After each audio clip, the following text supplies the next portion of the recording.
Delta U बराबर P delta we minus P delta we होता है। अरे यार सिस्टम में यही सारी at constant volume, at constant volume delta we किसके बराबर हो जाएगा, 0 के बराबर हो जाएगा। और अगर डेल्टा वी 0 के बराबर हो जाएगा तो डेल्टा यू जो होगा वो क्यू के बराबर हो जाएगा, जिसको हम क्यू वी कहेंगे। यानी कि at constant volume heat given, जो भी आप हीट देंगे goes to increase the internal energy। ठीक है, यानी कि अगर सिस्टम को अगर आप हीट दे रहे हैं कांस्टेंट वॉल्यूम पे, तो वो सिस्टम को की इंटरनल एनर्जी को बढ़ाने में जाएगा, है कि नहीं। ठीक है, क्लियर है यहां तक बात सबको। ये हमने यहाँ पे बात सीखी है। ठीक है, लेकिन जो भी प्रोसेसेस हम करते हैं जनरली, क्या हम कांस्टेंट वॉल्यूम पे करते हैं? नहीं। जनरली जब भी हम केमिस्ट्री में जब भी कोई केमिकल रिएक्शन कराते हैं, ओपन कंटेनर में कराते हैं या क्लोज कंटेनर में कराते हैं, जब भी कराते हैं जनरली प्रेशर कांस्टेंट होता है कि नहीं, बताइएगा जरा। जनरली जो आप रिएक्शन कराते हैं वो कहाँ पे कैसे कराते हैं, किस कंडीशन में कराते हैं? कांस्टेंट प्रेशर पे कराते हैं कि नहीं कराते हैं?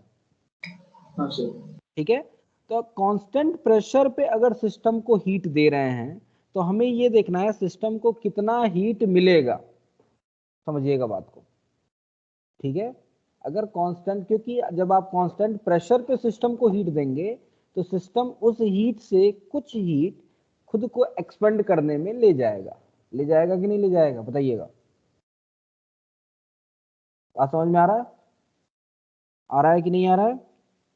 अगर सिस्टम को आप कांस्टेंट प्रेशर पे, जैसे फॉर एग्जांपल एक एग्जांपल लेता हूं, आपने एक कंटेनर लिया, दो कंटेनर लिए आपने, दो कंटेनर लिए, ये पिस्टन है और इसके अंदर कोई गैस है। सिमिलरली एक और आपने कंटेनर लिया,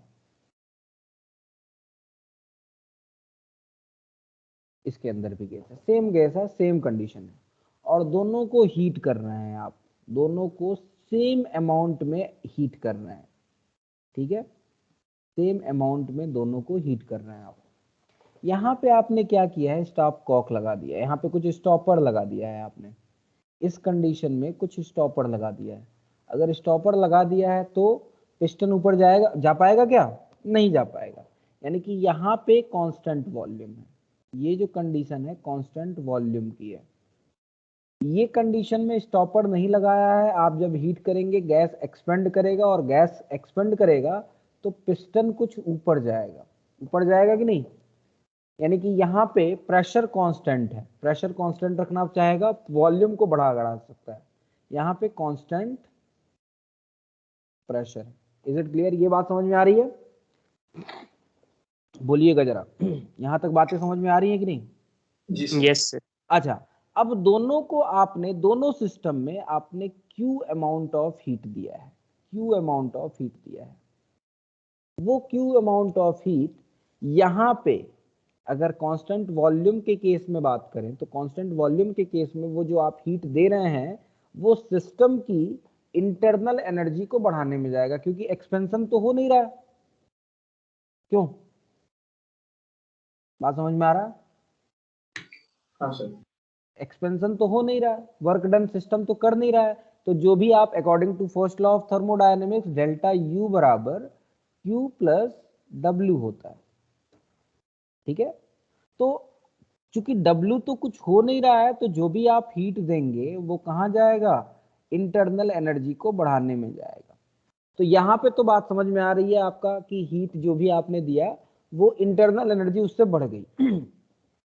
लेकिन यहाँ पे क्या हुआ, सिस्टम की एनर्जी किस तरह से चेंज हुई, वो हमें बात करनी है कांस्टेंट प्रेशर के टर्म में।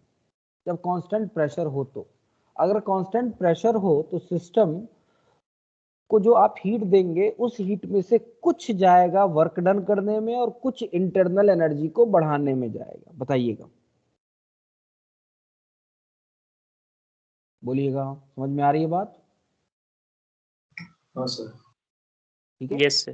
तो अगर इस समय आपने Q हीट दिया है कांस्टेंट प्रेशर पे, तो कांस्टेंट प्रेशर पे आप हीट देते हैं तो QP बोलते हैं। कांस्टेंट वॉल्यूम पे अगर आप हीट देते हैं तो QV से डिनोट करते हैं। जो भी कांस्टेंट होता है उसको नीचे लगा देते हैं सबस्क्रिप्ट में।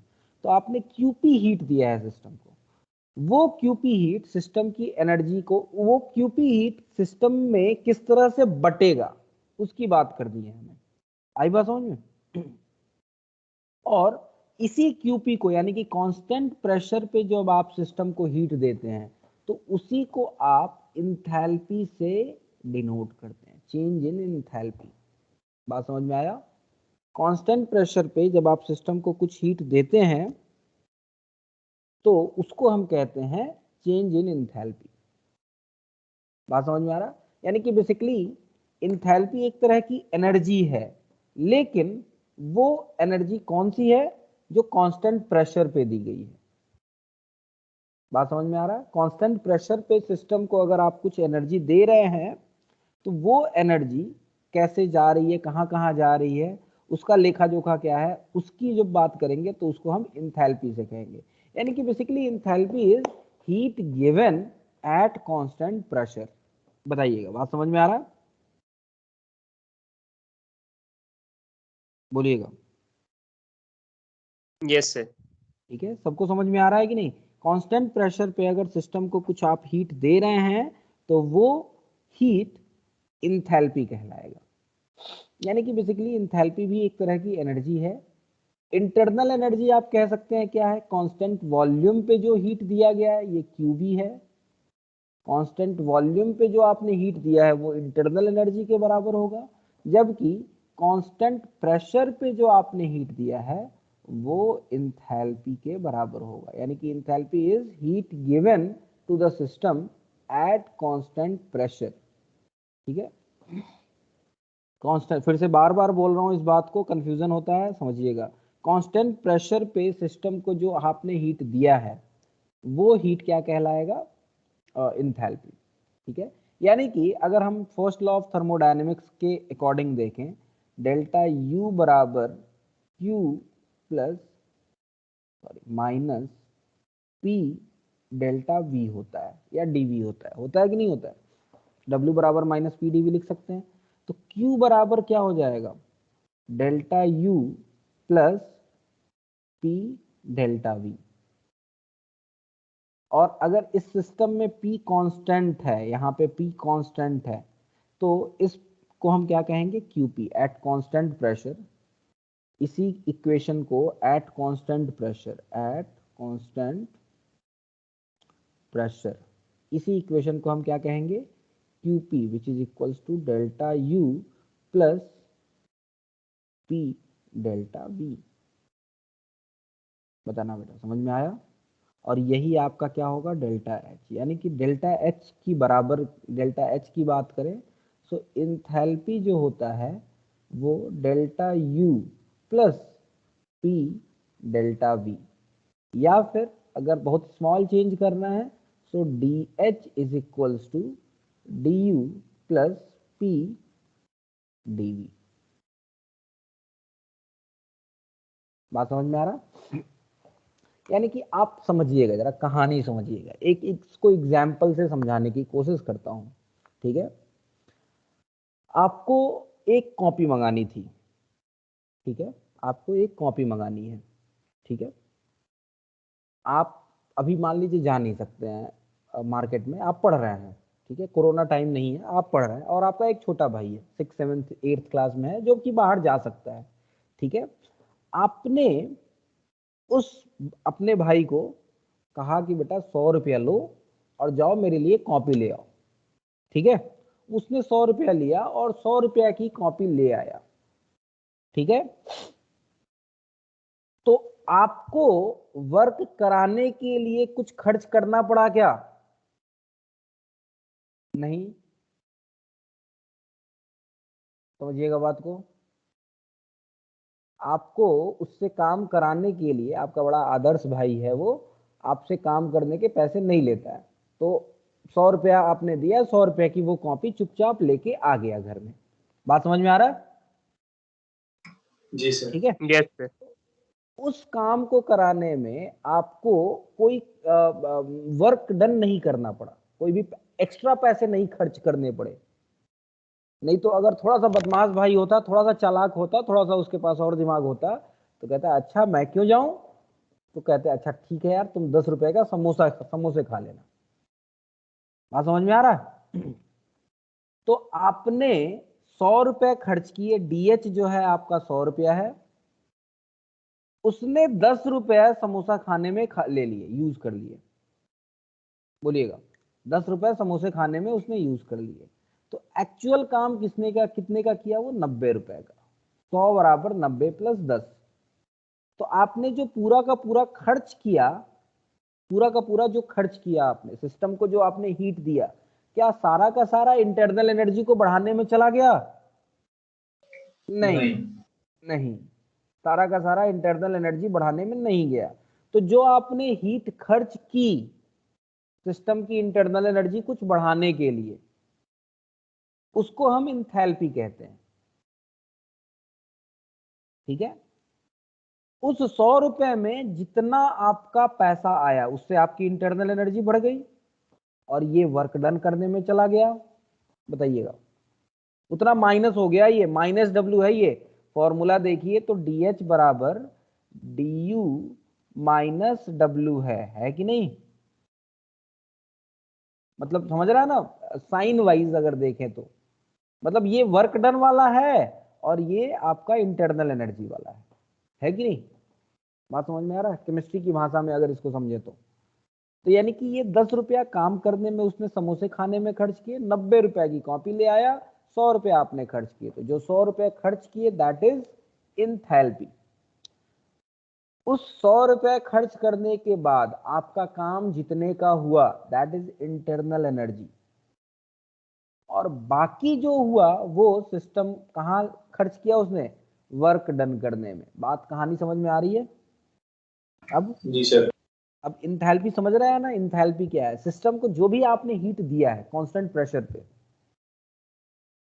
ठीक है, अगर कांस्टेंट वॉल्यूम होता है, यानी कि आपका भाई आदर्श, कांस्टेंट वॉल्यूम का मतलब भाई आपका आदर्श है, बड़ा बढ़िया भाई है और चालाक नहीं है, ऐसा नहीं होशियार होता है। ऐसा नहीं होता है, ऐसा नहीं होता है।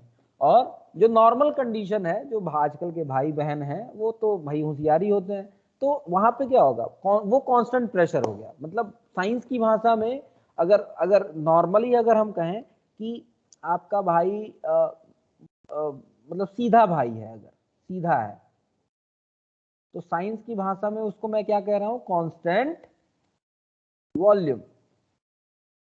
और अगर थोड़ा सा टेढ़ा है, थोड़ा सा चालाक है, तो मैं क्या कह रहा हूं इसको? Constant pressure. आई बात समझ में? अब आपने डेल्टा एच जो है वो कितना है? 100 रुपया है, 100 रुपीज है। और इस केस में जब कांस्टेंट आपने जो इंथैल्पी हीट दिया आपने, उसमें इंटरनल एनर्जी भी कितनी है? 100 रुपए की है आपकी, सीधे के केस में, है कि नहीं? लेकिन टेढ़ा है, अगर आपने सिस्टम को 100 रुपया हीट दिया, आपने उसको 100 रुपया दिया, इंटरनल एनर्जी कितने की बढ़ी? 90 रुपए की बढ़ी। वर्क डन करने में कितना गया? 10 रुपया गया। कहानी समझ में आ रही है? जी सर। इंथैल्पी को समझ रहे होंगे अब आप लोग, क्या है इंथैल्पी? हाँ सर। कांस्टेंट प्रेशर पे सिस्टम को जो भी आप हीट देंगे that is enthalpy. Constant pressure पे सिस्टम को जो भी हीट देंगे दैट वुड बी इंथैल्पी। अब वो सिस्टम पे डिपेंड करता है कि उस इंथैल्पी का इस्तेमाल कहां पे करे। बात समझ में आ रहा है?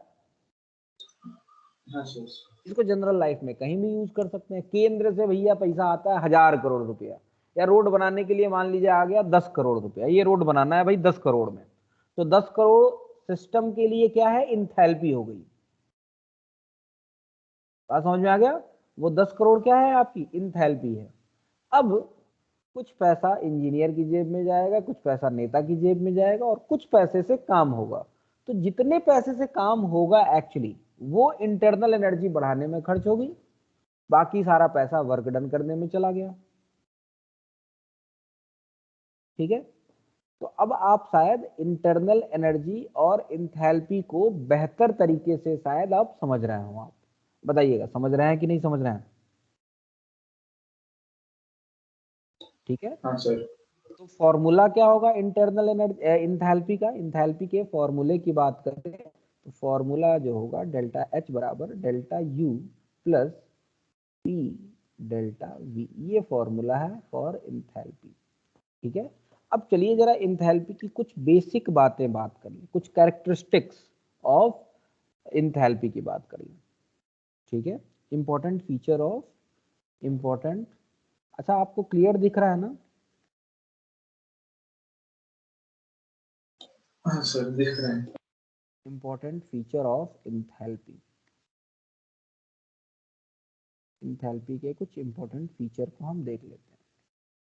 ठीक है, तो सबसे पहली अगर मैं बात करूं इंथैल्पी के बारे में, सबसे फर्स्ट बात करूं तो इंथैल्पी जो होता है एक स्टेट फंक्शन होता है और एक एक्सटेंसिव प्रॉपर्टी होती है।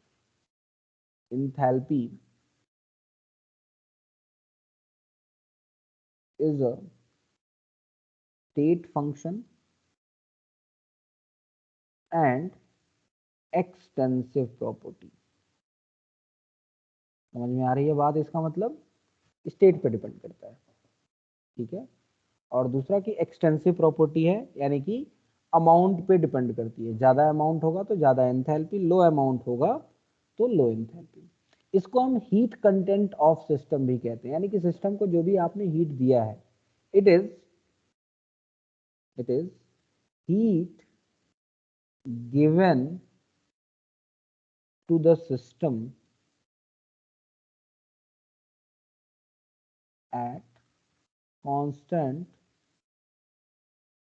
प्रेशर। कांस्टेंट प्रेशर पे जो आप सिस्टम को हीट देते हैं उसको आप इंथैल्पी कहते हैं। तीसरी बात, it is also known as, it is also known as heat content of system. System का हीट कंटेंट कहलाता है बेटा,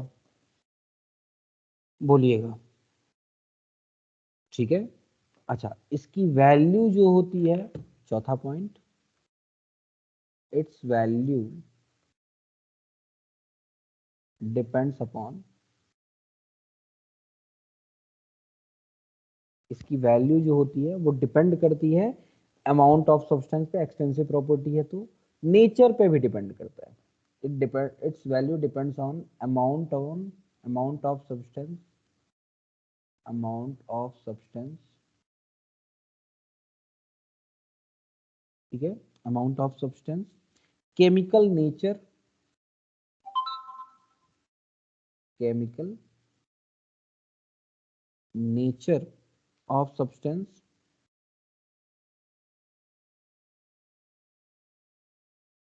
and temperature and pressure, temperature and pressure, temperature और प्रेशर पे भी डिपेंड करता है इसकी वैल्यू। बात समझ में आ गया? ठीक है, बोलिएगा जरा, बताइएगा, कहानी समझ में आ गई? Yes sir.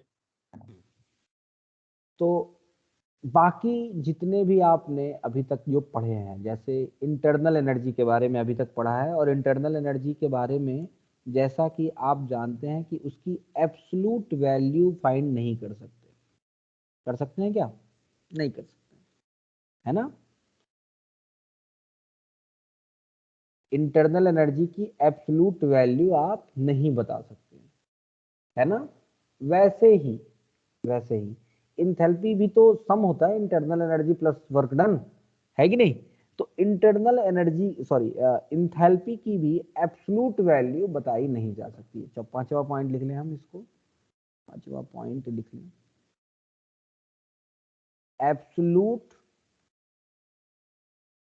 Value of enthalpy ठीक है, कैन नॉट बी डिटरमाइंड, ठीक है, ओके। जैसे अगर फॉर्मूले से देखें हम तो डेल्टा एच जो होता है वो किसके बराबर होता है, delta U plus P delta we.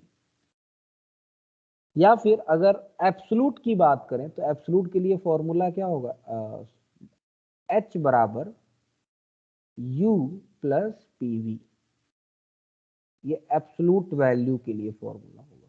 End of course अगर यू नहीं बता सकते हैं, अगर यू के बारे में हमें नहीं पता है तो डेल्टा एच कैसे पता चलेगा, बात समझ में आ रही है।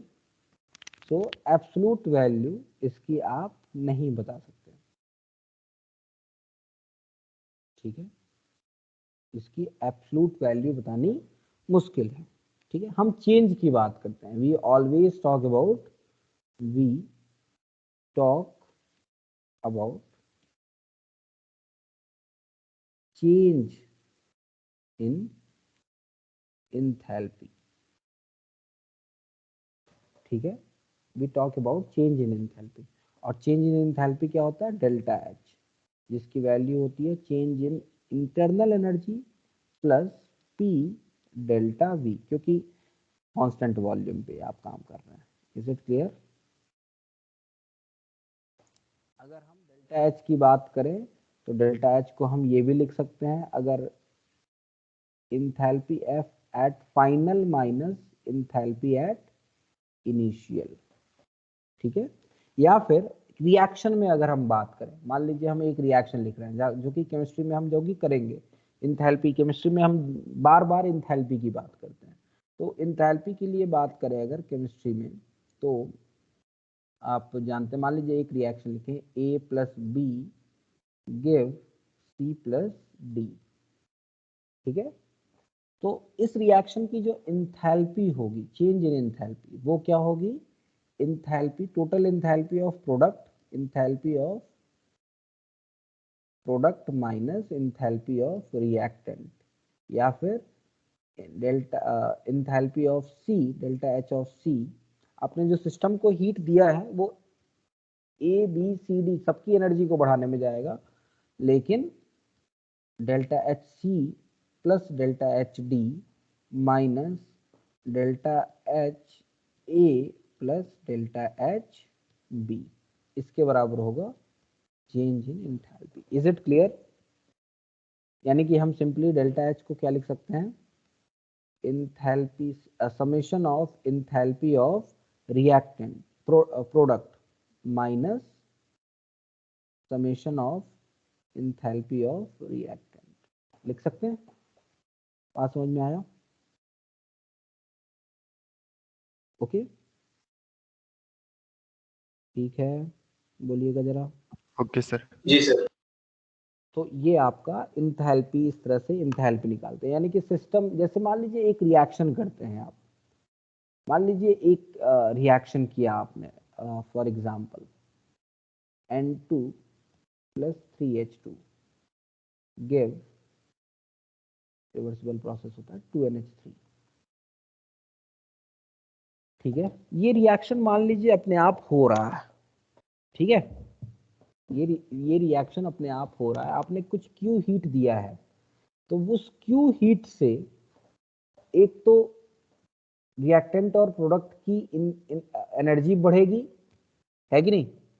उस क्यू हीट से रिएक्टेंट और प्रोडक्ट की पहली तो एनर्जी बढ़ेगी, और दूसरी चीज कुछ वर्क डन भी हो सकता है।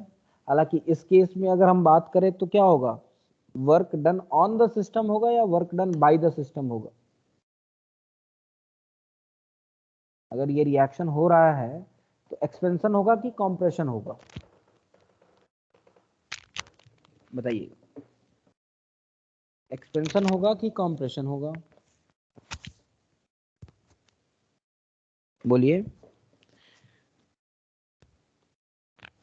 बोलिए बेटा, एक्सपेंशन होगा या कॉम्प्रेशन होगा।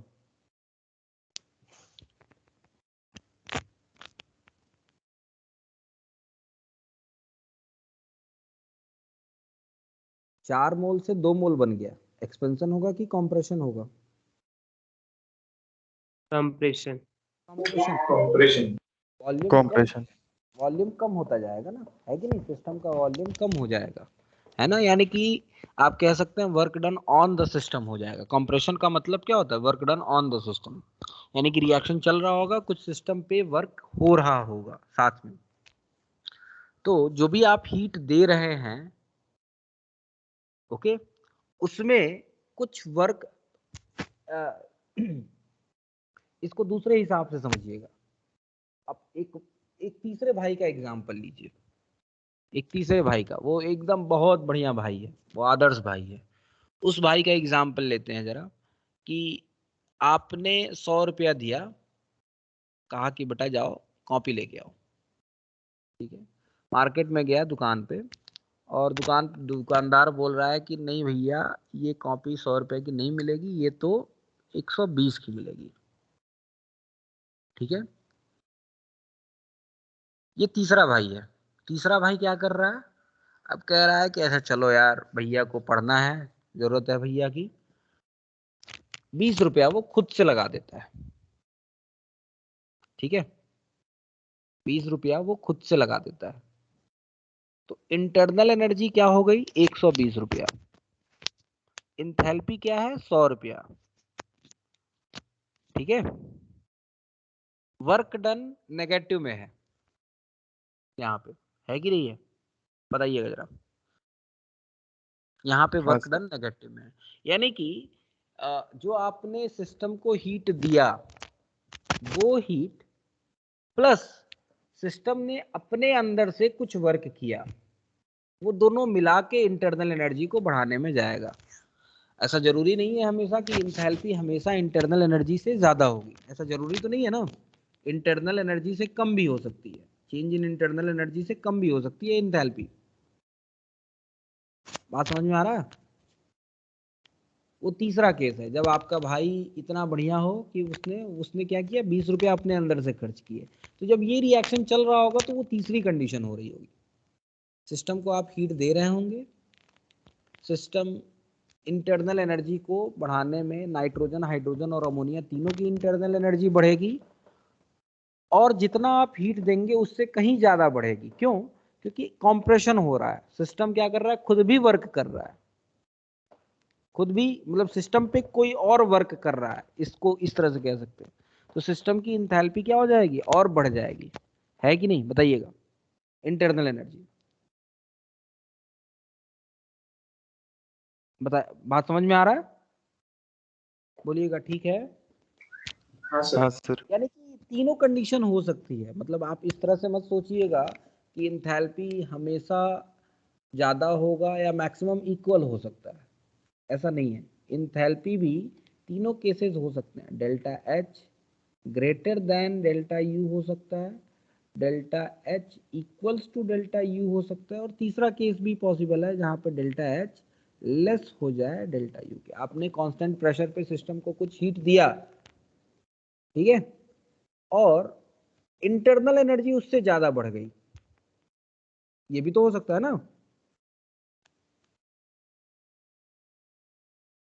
बताइएगा, बोलिए, हो सकता है कि नहीं? ये हो सकता है, ये हो सकता है।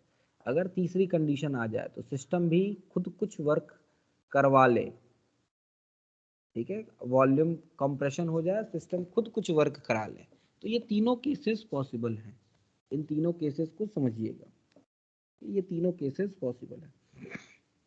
चलिए, अब हम थोड़ा सा देखते हैं कि कंडीशंस क्या क्या है। डेल्टा एच और डेल्टा यू के बीच में हमने रिलेशन तो देख लिया है, डेल्टा एच बराबर delta U plus P delta V, बार बार ये रिलेशन लिख रहा हूँ, ये रिलेशन तो हमने देख ही लिया है। इसका हमने एक प्रैक्टिकल एग्जाम्पल भी समझ लिया है, ठीक है। अब थोड़ा सा कंडीशन की बात कर लें कि कब डेल्टा एच डेल्टा यू के बराबर होगा, कब ज्यादा होगा, कब कम होगा, या किस कंडीशन में क्या होगा। Okay okay sir. ठीक है, जरा हमें इसकी बात करनी है।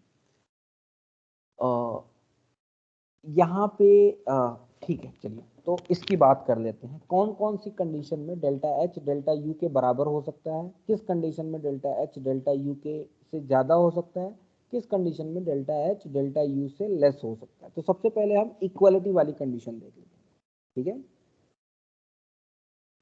Conditions for which condition for which delta H is equals to delta U, कौन कौन सी कंडीशन होगी जिसके लिए डेल्टा एच डेल्टा यू के इक्वल हो जाएगा, जरा इसकी बात करिए। पहली कंडीशन, अगर आप केमिस्ट्री के पॉइंट ऑफ व्यू से समझना है, अगर आप एक रिएक्शन करा रहे हैं और वो रिएक्शन एक्वस मीडियम में हो रहा हो या फिर लिक्विड स्टेट में हो रहा हो या सॉलिड स्टेट में जनरली रिएक्शन कम होते हैं, लिक्विड स्टेट में कोई रिएक्शन हो रहा हो, तो रिएक्टेंट और प्रोडक्ट के वॉल्यूम में क्या कोई रिएक्शन होगा, रिएक्टेंट बनेगा प्रोडक्ट बनेगा, वॉल्यूम में क्या कोई चेंज होगा क्या? वॉल्यूम में तो तब चेंज होगा ना जब रिएक्शन में कोई गैसियस कंपोनेंट इन्वॉल्व हो। जैसे यहाँ पे तीनों गैसेस हैं, ये भी गैस है, ये भी गैस है, ये भी गैस है, तो यहाँ पे हम कह रहे हैं कि वॉल्यूम घट जाएगा भाई, कांस्टेंट प्रेशर पे करेंगे तो वॉल्यूम डिक्रीज हो जाएगा, है कि नहीं? इस रिएक्शन को अगर कांस्टेंट प्रेशर पे करें तो वॉल्यूम क्या हो जाएगा, डिक्रीज हो जाएगा, होगा कि नहीं होगा, बताइएगा। आ रही है ना बात, ये वाला रिएक्शन। हाँ, तो कहने का मतलब ये है कि अगर कोई गैसियस कंपोनेंट इन्वॉल्व है तब तो चेंज इन वॉल्यूम होगा, तब कुछ वर्क डन होगा। अगर आपने एक कंटेनर ले लिया, उसमें रिएक्शन करा रहे हैं और पिस्टन लगा दिया और यहाँ पे एसिड बेस का टाइट्रेशन कर रहे हैं, क्या पिस्टन की कोई जरूरत है क्या इनफैक्ट रियली? यहाँ पे नहीं है, क्योंकि रिएक्शन होने के बाद भी कुछ पिस्टन में कोई फर्क नहीं आना है, ना तो ऊपर जाना है ना तो इसको नीचे जाना है, कुछ नहीं होना है। यानी कि अगर ऐसा कोई रिएक्शन केमिस्ट्री में करा रहे हैं जिसमें कोई गैसियस कंपोनेंट इन्वॉल्व ही नहीं है, तो ना तो एक्सपेंशन होगा और ना ही कॉन्ट्रैक्शन होगा। और अगर एक्सपेंशन कॉन्ट्रैक्शन नहीं होगा तो क्या होगा? वॉल्यूम में चेंज कुछ नहीं होगा, वर्क डन कुछ नहीं होगा, जो भी आप इंथैल्पी देंगे, जो भी आप सिस्टम को कांस्टेंट प्रेशर पे हीट दे रहे होंगे, वो सिस्टम की इंटरनल एनर्जी को बढ़ाने में जाएगा। बोलिएगा, बताइएगा, ठीक है। हाँ सर। पहली कंडीशन क्या है? Reaction that do not involve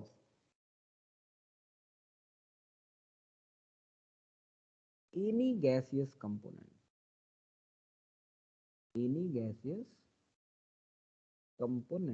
कोई भी गैसियस कंपोनेंट नहीं है उसमें, ठीक है, उसके लिए डेल्टा एच डेल्टा यू के बराबर हो जाए। फॉर एग्जाम्पल, एक एग्जाम्पल की बात करें, HCl एक्वस का रिएक्शन आप करा रहे हैं NaOH एक्वस से सोल्यूशन में, और आपका बन रहा है NaCl aqueous plus water.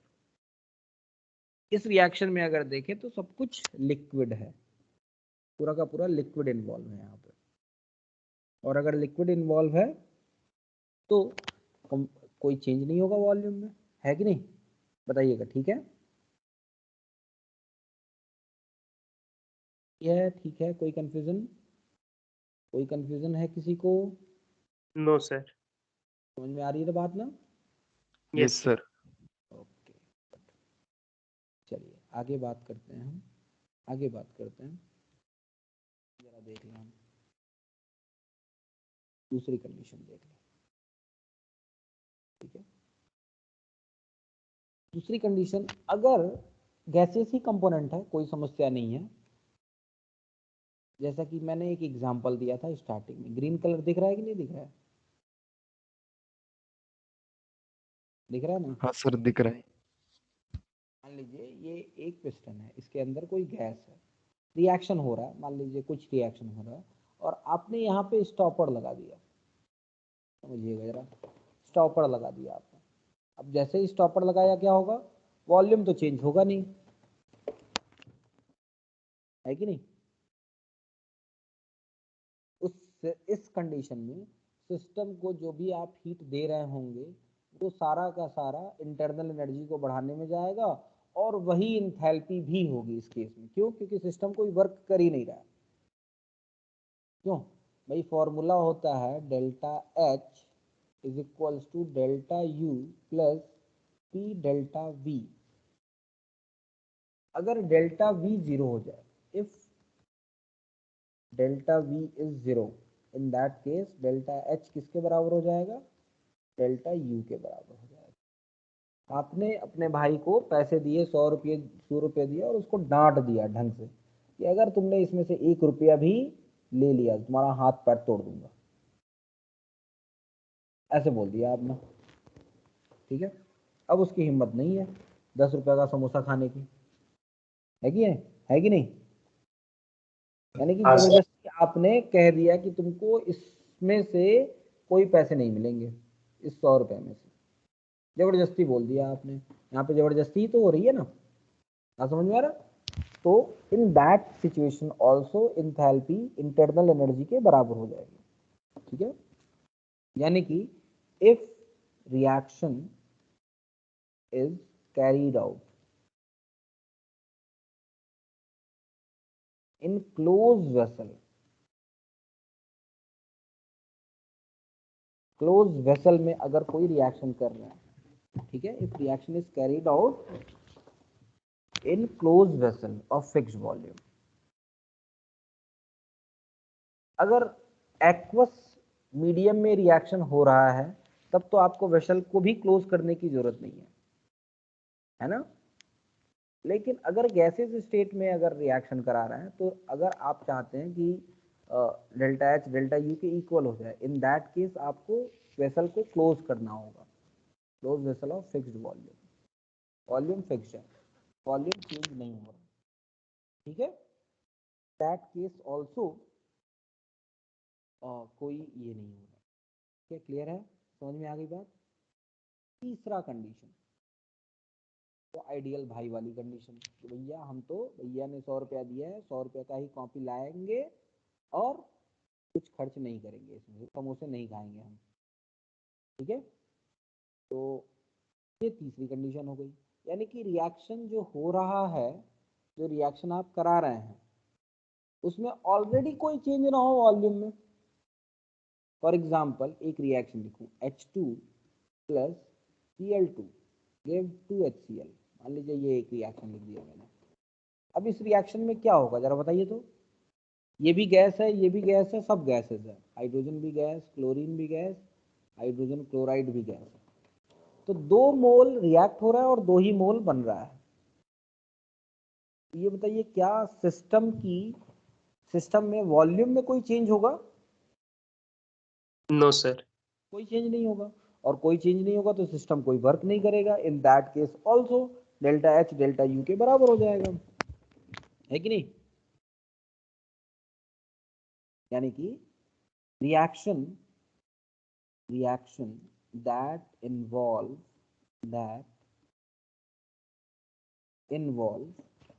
gaseous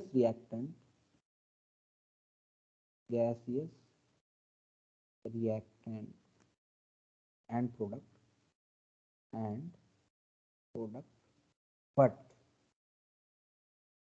but there is no change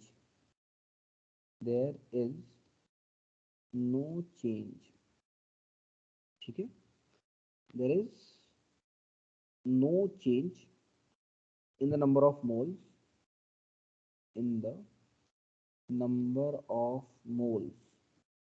of gaseous component,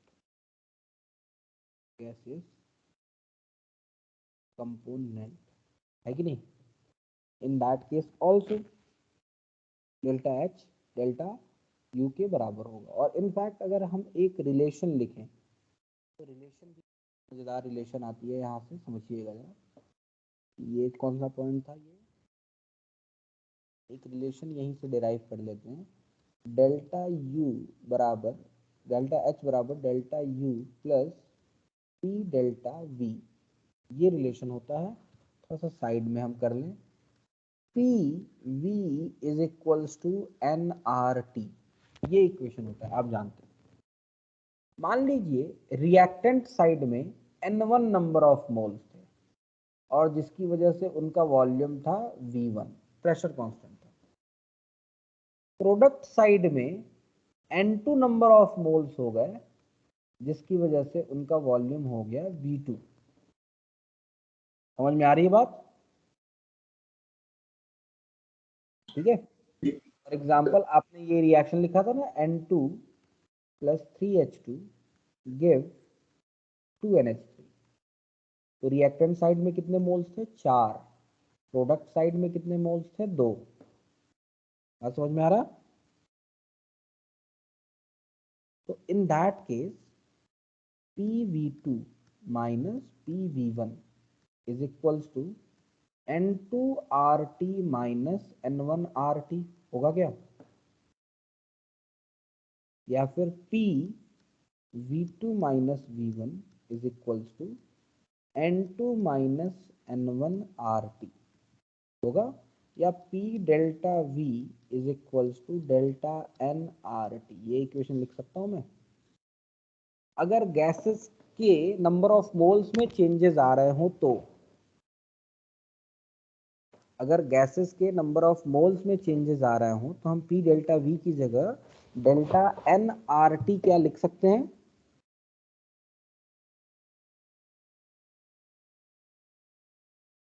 बताइएगा। यस लिख सर। सकते हैं ना भाई? ठीक है।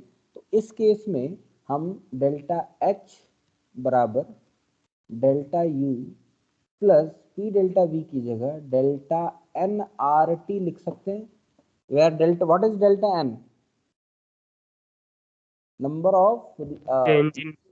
हाँ, प्रोडक्ट माइनस रिएक्टेंट में कितने मोल्स हैं, प्रोडक्ट में कितने मोल्स हैं माइनस रिएक्टेंट में कितने मोल्स हैं, है कि नहीं? हाँ सर। लेकिन यहाँ पे एक चीज याद रखिएगा, ये जब भी नंबर ऑफ मोल्स में चेंज की बात करेंगे, गैसेस की बात करेंगे, तो यहाँ से एक और बड़ा ही इंपॉर्टेंट मजेदार रिलेशन आता है डेल्टा H और डेल्टा U में for gaseous reaction. Delta H बराबर delta U plus delta NGRT। और वही अगर डेल्टा Ng 0 हो जाए, यानी कि रिएक्टेंट और प्रोडक्ट के मोल्स में कोई डिफरेंस ना हो, तो Ng की वैल्यू 0 हो जाएगी, and in that case delta H delta U के बराबर हो जाएगा। होगा कि नहीं होगा, बताइएगा जरा। Yes sir. ठीक है, जो कि ये वाला केस हमने तीसरा केस देखा है। तीसरा वाला केस फॉर्मूले से आप कह सकते हैं डिराइव हुआ है। ओके, बात समझ में आ रहा है? तो ये इक्वेशन बड़ा ही इंपॉर्टेंट है, delta H is equals to delta U plus delta NGRT, where NG delta NG is what? Number of moles, change in the number of moles, है ना? Change in number of moles होगा। बता दीजिए भाई जरा।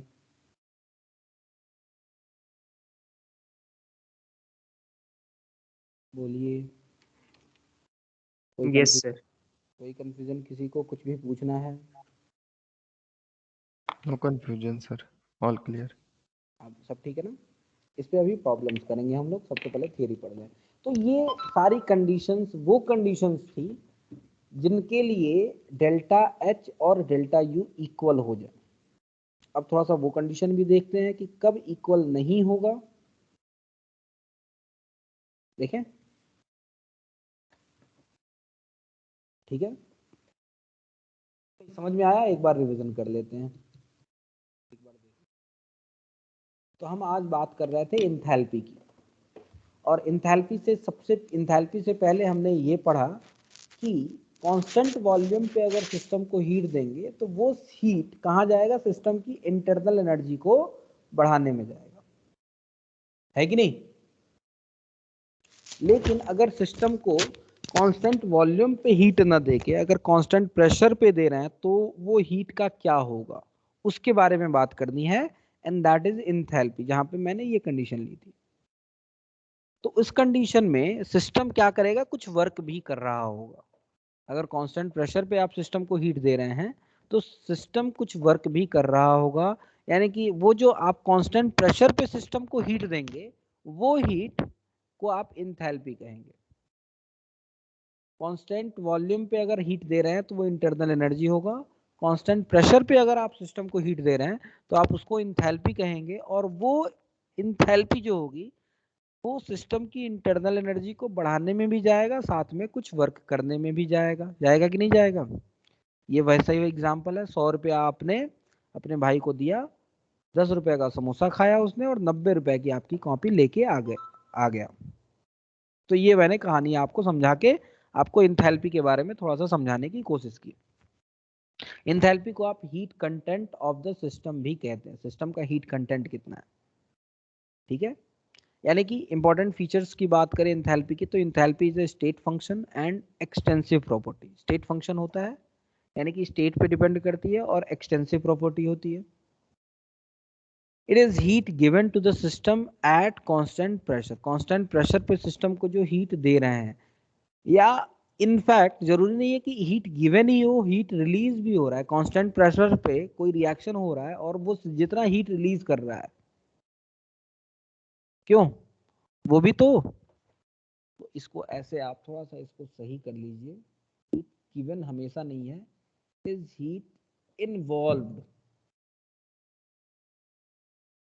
Heat given और absorbed, released by the system. It is heat given or released by the system at constant pressure, है कि नहीं? बताइएगा जरा। सिस्टम अपने अंदर से कुछ हीट रिलीज भी कर सकता है ना। मान लीजिए केमिस्ट्री में आप एक रिएक्शन कर रहे हैं और उस रिएक्शन के दौरान एनर्जी रिलीज होने लगे, होता है ऐसा? आपने सिस्टम को एनर्जी दी तो नहीं, लेकिन सिस्टम अपने आप अंदर से हीट रिलीज कर रहा है, और वो जो हीट रिलीज हो रही है साथ में उस हीट का कुछ इस्तेमाल हो रहा है वर्क भी करने में। इंटरनल एनर्जी भी घट रही है, वर्क करने में भी जा रहा है। क्या समझ में आ रहा है? यस बोलिए। सर। हाँ सर। ठीक है, तो वो जो हीट होगा that heat would be enthalpy of system.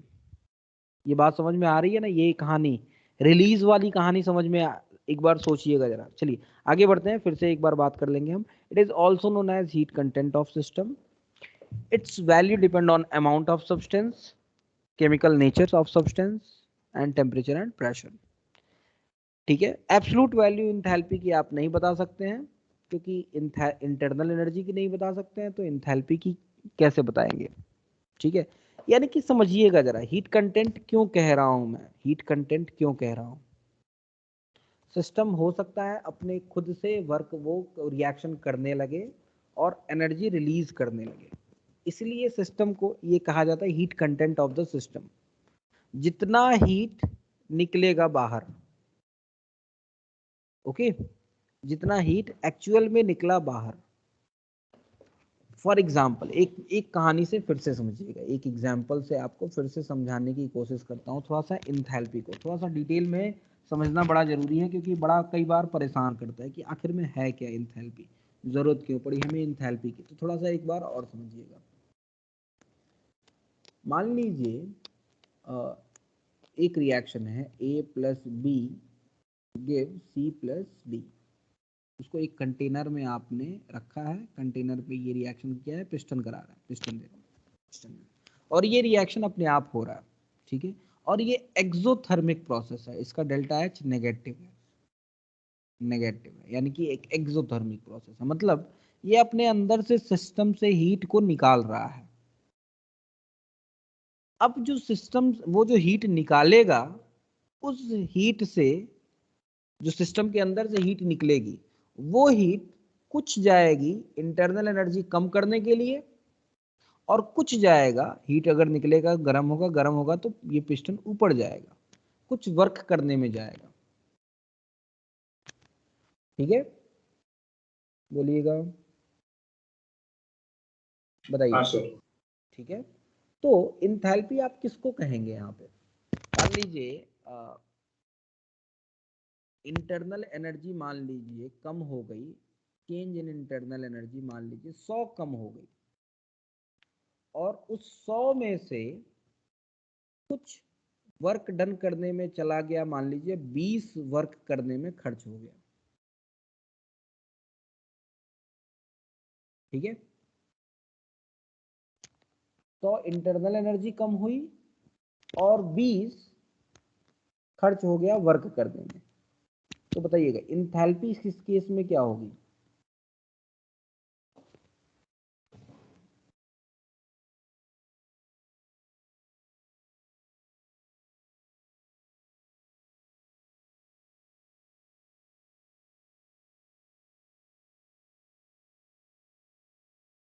Sir 80 होगा।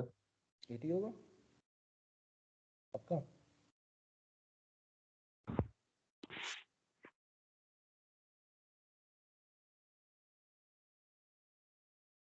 डेल्टा एच बराबर फॉर्मूला होता है डेल्टा यू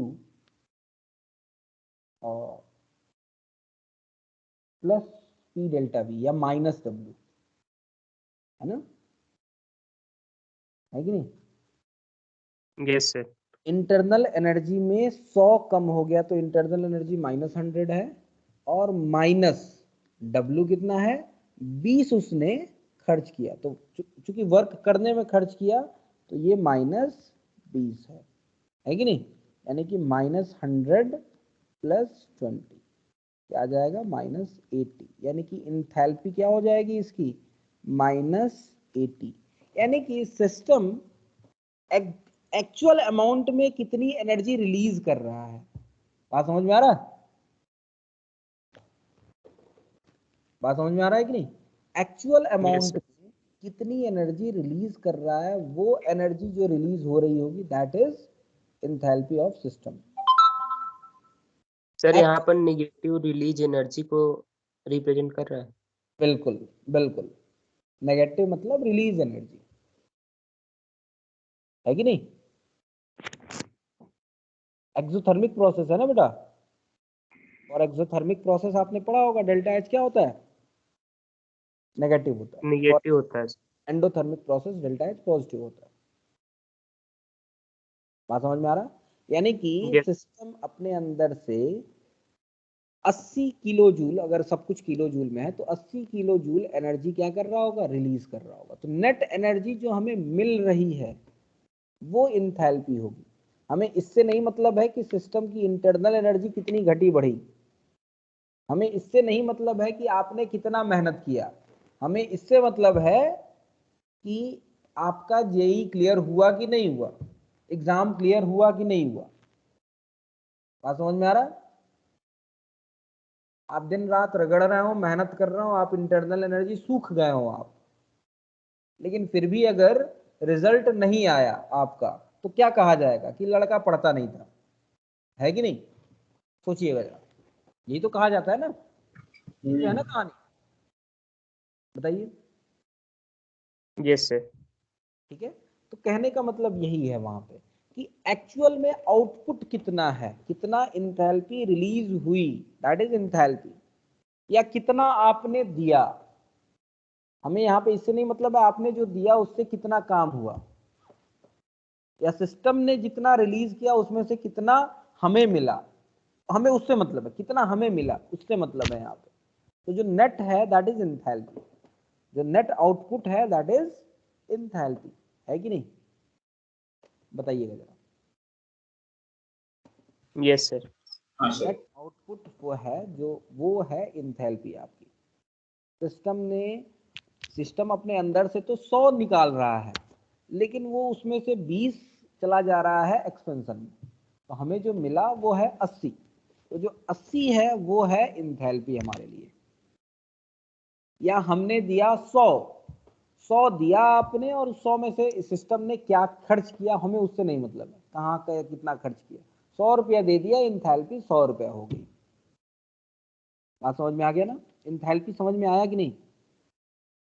एक्चुअली में आउटपुट कितना है या इनपुट कितना है एक्चुअल में, कितना उसमें से इंटरनल एनर्जी, कुछ इंटरनल एनर्जी खर्च करने में जाएगी, कुछ इंटरनल एनर्जी बढ़ाने या घटाने में जाएगी, कुछ वर्क करने में या करवाने में जाएगा, हमें उससे नहीं मतलब।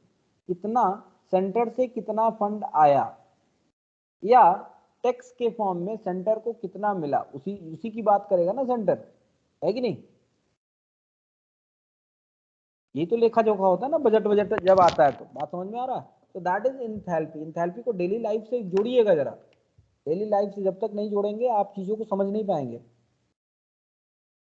ओके, क्लियर है? ठीक है भाई। अरबाज शांत वांत क्यों है भाई? अरबाज इतने, बाकी लोग सभी शांत हैं। समझ में आ रहा है कि नहीं? हाँ सर। आ रहा है? पहली हाँ सर। वैष्णवी ठीक है सब? Sitole yes sir. समझ में आ रहा है ना कहानी? ये सब जो चीजें चल रही हैं बड़ी ही इंपॉर्टेंट बातें हैं, और एक्चुअली दिमाग में कई बार कंफ्यूजन रह जाता है, इसलिए मैं इतना समझाने की कोशिश कर रहा हूँ। दिमाग में कहीं ना कहीं कुछ कुछ कंफ्यूजन रह जाता है, कुछ कुछ रह जाती हैं चीजें। क्या हमें इंथैल्पी की जरूरत क्यों है? इंटरनल एनर्जी तो है हमारे पास, लेकिन इंटरनल एनर्जी हमें पर्पज सर्व नहीं करता है। इंटरनल एनर्जी तो हमें ये बताता है कि भाई सिस्टम ने कितना हीट एब्जॉर्ब या रिलीज किया। इंटरनल एनर्जी हमें ये बताता है कि नहीं? इंटरनल एनर्जी हमें ये बताता है कि सिस्टम ने कितना एब्जॉर्ब या रिलीज किया, लेकिन हमें मिला कितना, उससे फायदा कितना हुआ हमारा, दैट इज इंथैल्पी। या सिस्टम को हमने कितना दिया, दैट इज इंथैल्पी। ठीक है? पिताजी ने आपको 100 रुपए दिए, तो 100 रुपए किताब खरीदने के लिए, तो जो 100 रुपए हैं वो इंथैल्पी है। उस 100 रुपए में से कुछ आपने टी शर्ट खरीद लिया या कुछ भी खरीद लिया, कुछ खाने पीने का सामान खरीद लिया, कुछ किताबें खरीद ली, कॉपीज खरीद ली।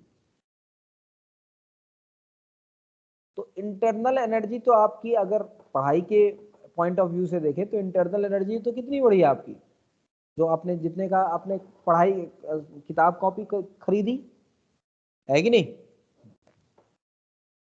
है ना बेटा? बात समझ में आ रहा है? हाँ सर। तो ये है। तो पिताजी के लिए इंथैल्पी 100 रुपए थी, और आपके लिए इंटरनल एनर्जी होगी, और वो कितनी होगी? मान लीजिए 80 रुपए का कॉपी खरीदा, 20 रुपए का कुछ खा पी लिया आपने, तो 20 रुपया वर्क डन करने में गया, 80 रुपया ये है कि नहीं? बात समझ में आ रहा? ठीक है। अब हम वो केस देखते हैं जहां पे इंथैल्पी इंटरनल एनर्जी के बराबर नहीं होगा। जरा वो वाला केस देख लें। अब हम देख लें, बोलिएगा जरा वो केस देख लें जहां पे इंथैल्पी इंटरनल एनर्जी के बराबर नहीं हो जाएगा। ठीक है? यानी कि condition for which delta H equals to you.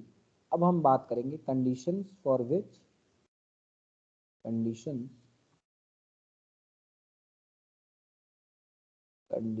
For which delta H not equals to delta U. किस कंडीशन में डेल्टा एच डेल्टा यू के बराबर नहीं होगा? बता दीजिए एक आध कंडीशन, 2-3 कंडीशन तो आप ही बताएंगे। पहली कंडीशन क्या करें? गैसियस रिएक्शन करा रहे हो और डेल्टा एन जीरो ना हो,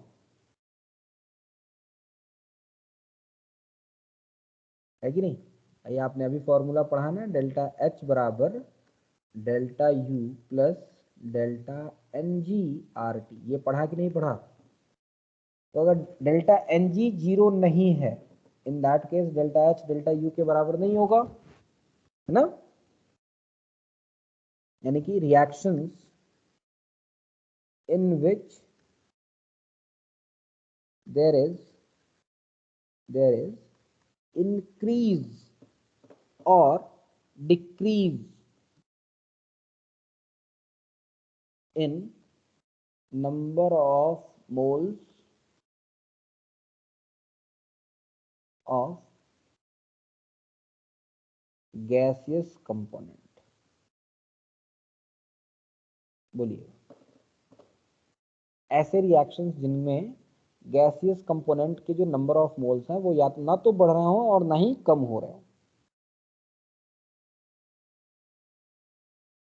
ठीक है, यानी कि डेल्टा Ng 0 न हो, उस केस में डेल्टा H डेल्टा U के बराबर नहीं होगा। बताइएगा, क्लियर है? ठीक है, चीजें यहां तक बात समझ में आई? हाँ सर। ओके, ठीक है। तो और क्या कंडीशन हो सकती है? और कोई कंडीशन? तो यहाँ पे दो कंडीशन अराइज होगी, अगर डेल्टा Ng पॉजिटिव हो जाए या डेल्टा Ng नेगेटिव हो जाए। If delta Ng is greater than 0, in that case क्या हो जाएगा?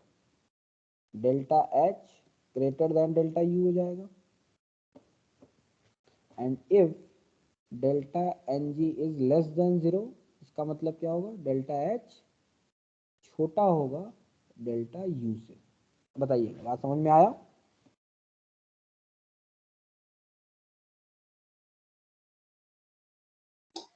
हाँ सर।